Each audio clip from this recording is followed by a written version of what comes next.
Assalamualaikum dan salam Sarawakku sayang. Bersama saya Mariam Zanariah Ibrahim.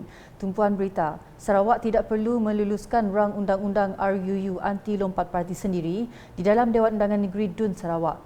Menteri Pelancongan Industri Kreatif dan Seni Persembahan Sarawak, Datuk Seri Abdul Karim Rahman Hamzah berkata, ia adalah kerana Akta Pilihan Raya merupakan undang-undang di bawah seliaan Kerajaan Persekutuan. Saya rasa perkara macam ini ya tidak perlu di peringkat DUN. Kalau Parlimen sudah membuatnya, kerana Akta Pilihan Raya adalah akta di peringkat pusat. Kita hanya menunggu bila ia digazet saja untuk menjadi undang-undang yang diguna pakai. Itu pandangan saya lah. Beliau berkata demikian semasa ditemui media pada Majlis Makan Malam Gala Mesyuarat Jawatankuasa Kecil Kebudayaan ASEAN ke-23 dan Mesyuarat Rangkaian Kerjasama Budaya ASEAN Plus 3 ke-11 yang diadakan di Waterfront Hotel di sini pada Khamis.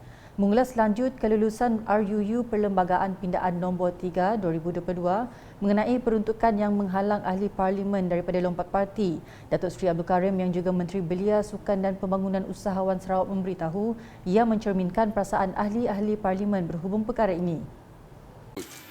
Kalau kita lihat siapa-siapa yang nak bertanding tu, kalau dia bertanding atas mana-mana parti, kekallah dengan parti tu. Ya, jangan setengah jalan dia melompat sana, melompat sini. That should not be the way.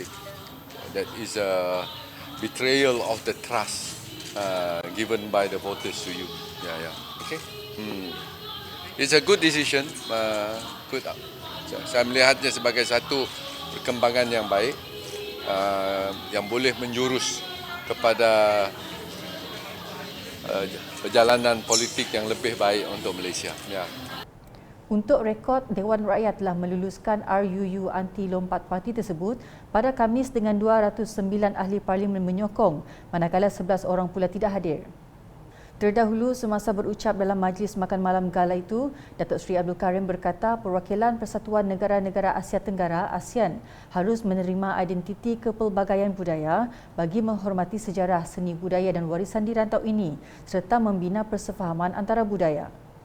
Ujar beliau, Kuching telah memenangi satu daripada dua Tourist City Award pada Ogos tahun lalu daripada Pertubuhan Bangsa-Bangsa Bersatu PBB. I'm proud to share that Kuching won one of two coveted Tourist City Award from United Nations in August last year. Alongside Xining in China, these two cities are the first in ASEAN to win the highly regarded award. Excellencies, distinguished guests, ladies and gentlemen, Sarawak is well known for its diverse cultures and ethnic groups or tribes. According to the latest,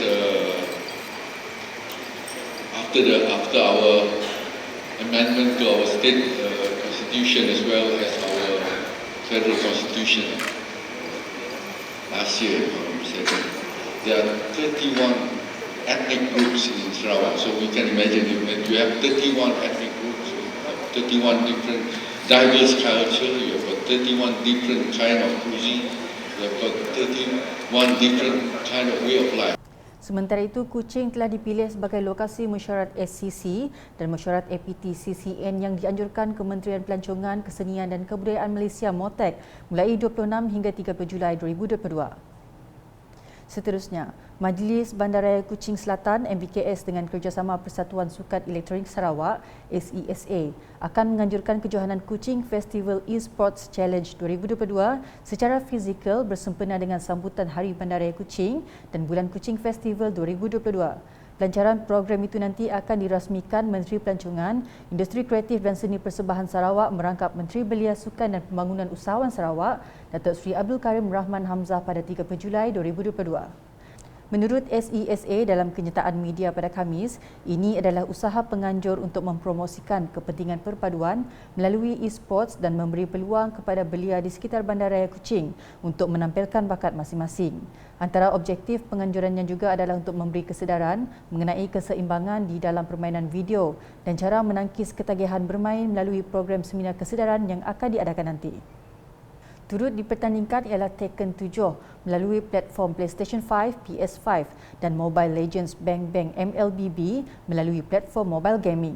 Penganjuran kali ini juga turut diselitkan dengan seminar kesedaran mengenai healthy gaming pada 30 Julai yang terbuka kepada semua orang awam, terutamanya para pemain, belia, ibu bapa dan juga guru. Justru penggemar atau pemain e-sports yang berminat untuk menyertai Kuching Festival e-sports Challenge 2022 boleh mendapatkan maklumat lanjut mengenai pendaftaran dan syarat-syarat penyertaan menerusi media sosial Facebook page Sarawak Esports Association. Berita selanjutnya, Majlis Daerah Simunjan MDS dengan kerjasama Lembaga Sumber Asli dan Alam Sekitar Sarawak NREB telah mengadakan program kesedaran amalan 3R Reduce, Reuse, Recycle selama 2 hari di Sydney bermula Rabu. Program ini bertujuan mendidik generasi pelapis masa akan datang dengan menjadikan kitar semula sebagai satu amalan dalam budaya kehidupan seharian. Ke arah itu, Ahli Dewan Undangan Negeri Adun Simunjan Aula Dris menyokong usaha murni MDS itu bagi menggerakkan inisiatif menjadikan sekolah sebagai salah satu tempat mempraktikkan amalan kitar semula secara meluas.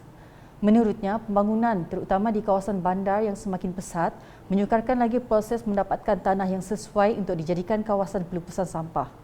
Sehubungan itu, ujar beliau lagi program seumpama ini selari dengan hasrat MDS untuk mengurangkan jumlah sampah di tapak pelupusan bagi memastikan jangka hayat tapak boleh bertahan lama. Anak-anak muda haruslah menjadikan kita semula sebagai penunjang utama dalam penjagaan alam sekitar yang lebih lestari dan hijau. Saya percaya dalam peribahasa Melayu melentun bulu biar dari rebut. Pendekatan secara holistik dari peringkat anak-anak, murid sampai ada sekolah rendah dan menengah adalah penting untuk menjamin bumi kita ini dapat terus dipelihara. Konsistensi dalam pengamalan 3R ini dapat menjadikan sesebuah sekolah sebagai tempat melahirkan generasi yang menghargai dan menjaga alam sekitar. Beliau berkata demikian semasa merasmikan penutupan pertandingan kitar semula peringkat sekolah di Dewan Mesra Simunjan pada Khamis. Melalui projek sulung MDS ini, terdapat 3 aktiviti yang dipertandingkan iaitu pertandingan Reka Cipta, pertandingan Reka Cipta Spontan dan pertandingan mewarna bertemakan konsep amalan 3R melibatkan 3 buah sekolah rendah dan 3 buah sekolah menengah dari daerah Gedong, Simunjan dan Sibuyau. Antara sekolah yang terlibat ialah Sekolah Jenis Kebangsaan SJK Chung Hua Simunjan, Sekolah Kebangsaan SK Temiang Simunjan, SK Sageng Simunjan, Sekolah Menengah Kebangsaan SMK Sri Sadong Simunjan, SMK Gedong dan SMK Sibuyau. Seterusnya, seramai 32 orang ahli Majlis Daerah Bau MDB sedia ada menerima pelantikan semula bagi tempoh mulai 1 Julai sehingga 31 Disember 2022. Upacara ringkas akuan penerimaan jawatan setelah diputuskan Majlis Mesyuarat Kerajaan Negeri MMKN itu berlangsung semasa sesi mesyuarat majlis penuh di Pejabat MDB pada Khamis.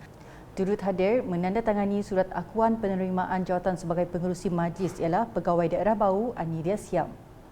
Dalam masa sama, kesemua ahli majlis juga telah melafazkan ikrar bebas rasuah IBR sebelum menandatangani perakuan Akta Rahsia Rasmi 1972 lampiran D. Menurut Setiausaha Majlis Daerah Bau Eng Siang Wei yang menyaksikan sesi itu, keahlian dalam jawatankuasa tetap mesyuarat bagi kesemua ahli majlis adalah kekal seperti sebelum ini. Perkembangan di Miri, manusia memerlukan interaksi sosial dan ini mewujudkan nilai-nilai yang boleh diterima dan tidak boleh diterima di mana pertikaian akan memerlukan penyelesaian. Menurut Ketua Bahagian Penguatkuasaan Syariah Jabatan Agama Islam Sarawak JAIS, Awang Nib Zuhairi Awang Ahmad, perkembangan ini melahirkan peraturan dan undang-undang yang bukan sekadar berfungsi untuk memelihara keamanan dalam kehidupan manusia tetapi turut mencerminkan nilai-nilai politik, ekonomi, sosial dan moral masyarakat. Ujarnya, penguatkuasaan undang-undang adalah bertujuan untuk menjaga kemaslahatan ummah daripada tersasar ke lembah kehidupan yang tidak bertamadun dan kemukaan Allah Subhanahu Wa Taala. Katanya semasa berucap merasmikan penangguhan wacana Ordinan Kesalahan Jenayah Syariah Peringkat Negeri Sarawak 2022 di Miri Marriott Resort and Spa pada Selasa. Ia juga menggalakkan kebaikan bersama dalam masyarakat dan menjana kehidupan bersama yang aman damai dengan menggalakkan toleransi antara puak atau kumpulan masyarakat. Jelas beliau lagi penguatkuasaan undang-undang kesalahan syariah adalah salah satu daripada usaha untuk mencapai sebuah komuniti yang baik, sejahtera dan mendapat keredaan Allah.